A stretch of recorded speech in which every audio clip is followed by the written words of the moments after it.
Well, let's get a little bit more on the Italian situation following his exit and speak to Michele Geraci, who is the former Italian Under-Secretary of State for Economic Development. He joins me now live from Rome. Thank you very much indeed, Michele, for coming on the programme. Look, I know that Mario Draghi was certainly once seen as the only person who might be able to actually unify Italy. What's the reaction been to him leaving, and what will the implications be for Italy? The reaction has been mixed because over the last few weeks and even months, more and more people in Italy were showing a little bit of anger. We had protests, strikes against the action of the government. So there was not that strong public support that maybe some of the Western media have tried to do over the last few months. So in a way, he has weakened his position, both within the parliament and also within the society. It was a welcome as, let's say, the savior of Italy during the COVID crisis, but little by little, this reputation has a little bit been eroded. So what happens next for Italian politics? It's widely being predicted that Italy is preparing for a fairly significant move to the political far right. We will hold election probably on September 25th.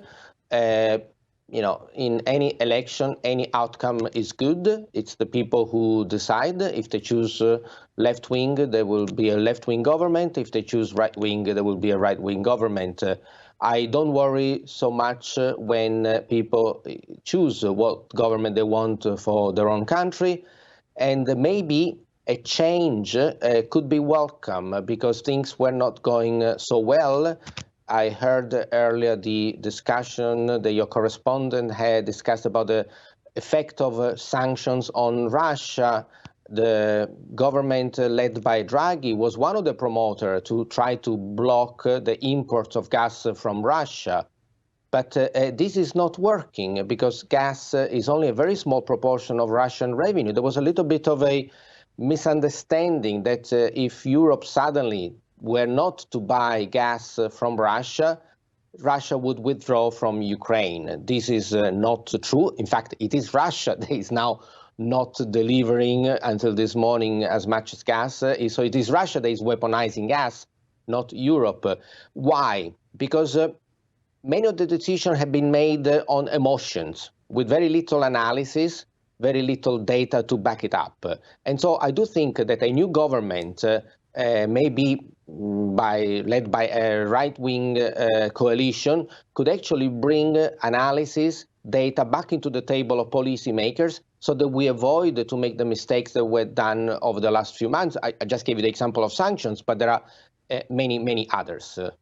That's interesting then. Perhaps Draghi be missed less by the people of Italy than he may be by other European leaders, because he was certainly seen as a reliable partner by other EU leaders. Do you think they will be concerned about his leaving high office?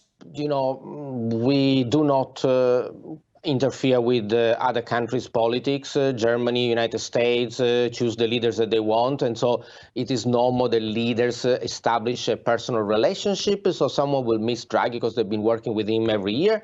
But like every other former prime minister, he will soon be replaced. A new relationship will be formed within other groups of people. We have changes in every government. It is more of a personal feeling that you feel sorry to see someone going, but at the end of the day, this is the nature of democratic parties with alternate prime minister in any country. So that's not the main worry. And really, if the European leaders do believe what I just said, that we want to bring analysis back into the table, I hope that this is a process that is not just going to be for Italy, but for the rest of Europe, because the European Union has made the same mistakes. And as a former member of a government that was linked to the right wing, if we go back into government, we would love the European Union to also look at data before making decisions, because we need to balance cost and benefit.